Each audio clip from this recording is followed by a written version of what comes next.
Jail হেফাজত হয়েছে জঙ্গি সন্দেহে নদিয়ার থানাপাড়া থানা থেকে ধৃত বিপ্লব বিশ্বাস ওরফে আবদুল্লাহর। 3 দিনের পুলিশ হেফাজত শেষ হয়ে যাওয়ার পর রবিবার বেঙ্গল এসটিএফ বহরমপুরের মুর্শিদাবাদ সিজেএম আদালতে আবদুল্লাহকে হাজির করলে বিচারক জেল হেফাজতের নির্দেশ দেন।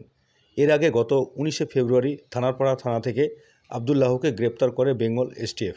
পরে 20 ফেব্রুয়ারি তাকে মুর্শিদাবাদ সিজেএম আদালতে হাজির করে 5 দিনের পুলিশ হেফাজত চেয়ে আবেদন করলে বিচারক 3 দিনের জন্য হেফাজতের নির্দেশ দিয়েছিলেন। 3 দিনের মেয়াদ শেষে এদিন ফের মুর্শিদাবাদ সিজেএম আদালতে হাজির করলে জামিনের আবেদন খারিজ করে জেল হেফাজতের নির্দেশ দেন বলে সরকারি আইনজীবী বাকবুল ইসলাম জানান।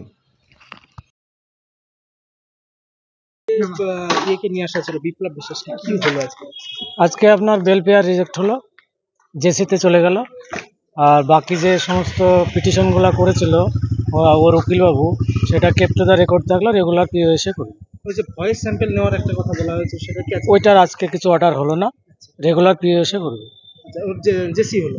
জেসি হলো। আর কদিনের হলো? জেসি জেলখানায় চলে গেল। আর বলছি যে কি কি পাওয়া গেছে সিজাল লিস্টে? কি সিডি আমি দেখতে পাইনি এখনো। সিজাল লিস্টে না, কি কি সিজ করা হয়েছে ওগুলো। আপনার নাম? আমার নাম বাকবুল ইসলাম। আচ্ছা, একটা কথা, সেটা হচ্ছে যে পরিবারের পক্ষ থেকে দাবি করা হচ্ছে যে বেধড়ক মারধর করা হয়েছে, এই বিষয়টা এই বিষয়ে আমি কিছু মন্তব্য করতে পারি। আপনার নাম? আমার নাম বাকবুল ইসলাম। আপনি সরকারি? হ্যাঁ।